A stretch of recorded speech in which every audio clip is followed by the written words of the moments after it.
नमस्कार दोस्तों, मैं सृष्टि चंद। दोस्तों, आज हम बात करने जा रहे हैं एक ऐसी खबर की जो आपके और मेरे जैसे आम आदमी की जेब पर सीधा असर डालने वाली है। जी हाँ, हम बात कर रहे हैं जीएसटी यानी कि गुड्स एंड सर्विसेज टैक्स में होने वाले अब तक के सबसे बड़े बदलाव की। ये खबर इतनी बड़ी है कि इसे दिवाली का तोहफा कहना गलत नहीं होगा। तो चलिए बिना देरी किए इस खबर की शुरुआत करते हैं। सबसे पहले मैं आपको बताती हूँ जीएसटी आखिर क्या होता है।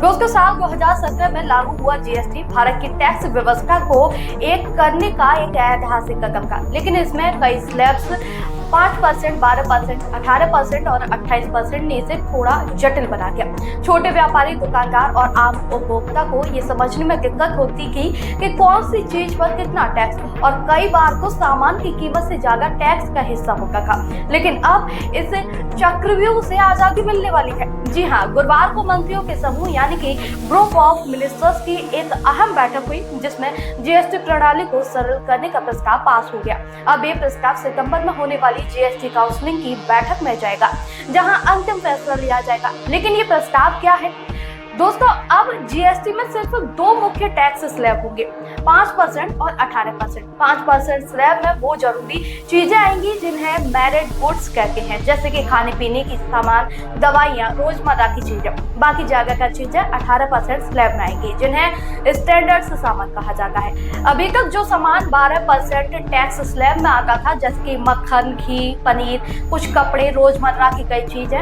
वो 5% स्लैब में शिफ्ट हो जाएंगी। इसका मतलब ये है कि ये सारी चीजें सस्ती हो जाएंगी और 28% के भारी भरकम टैक्स स्लैब को भी खत्म करने का प्रस्ताव है।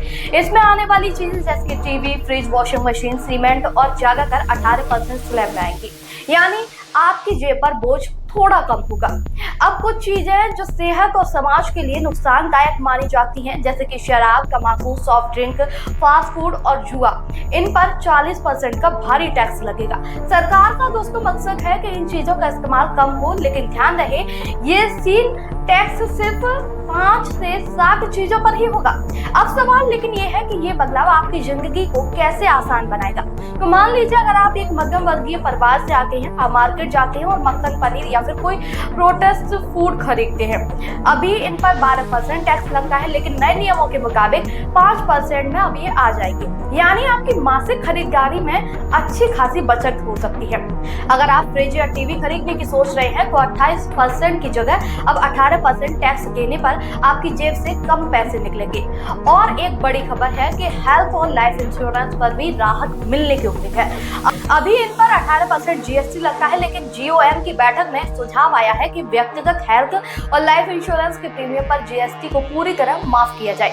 अगर ये प्रस्ताव पास हो गया तो आपकी इंश्योरेंस पॉलिसी सस्ती हो जाएगी, लेकिन राज्यों ने एक चिंता जताई है। उन्हें डर है कि बीमा कंपनियां इस छूट का फायदा खुद उठा सकती हैं, इसीलिए इन पर कड़ी निगरानी की भी जरूरत होगी। अनुमान है कि इस छूट से सरकार को हर साल 9,700 करोड़ का नुकसान हो सकता है।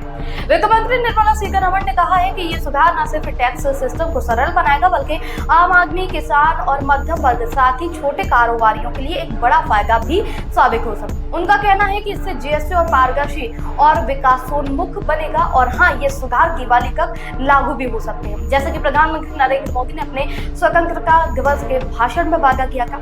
अब आप सोच रहे होंगे कि ये सब इतना आसान आखिर कैसे हो रहा है। दरअसल जीएसटी काउंसिलिंग में केंद्र और सभी राज्यों के वित्त मंत्री मिलकर फैसला लेते हैं। जीओएम ने अपनी सिफारिशें दी और अब सितंबर में होने वाली जीएसटी काउंसिल का महा बैठक में इस पर अंतिम मोहर भी लगेगी। लेकिन कुछ राज्यों की चिंता है कि टैक्स कम होने से उनके राजस्व पर असर भी पड़ सकता है। फिर भी सरकार का मानना है कि टैक्स कम होने से सामान की बिक्री बढ़ेगी और टैक्स चोरी कम होगी और लंबे समय में राजस्व बढ़ेगा। तो दोस्तों, ये है जीएसटी 2.0 की कहानी। अगर ये सुधार लागू हो गया तो ये न सिर्फ आपकी जेब को राहत देगा, बल्कि छोटे व्यापारियों को भी बड़ी राहत देगा।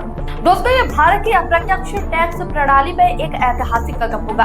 अब सबकी नजरें सितंबर की जीएसटी काउंसिल की बैठक पर टिकी है। तो क्या आप इस दिवाली को डबल धमाका करने के लिए तैयार हैं? कमेंट में जरूर लिखिएगा आपको ये सुधार कैसे लगे और कौन सी चीजें सस्ते होने की आप सभी को उम्मीद है। तो दोस्तों, अभी के लिए बस इतना ही। मिलते हैं अगली खबर में, तब तक के लिए नमस्कार।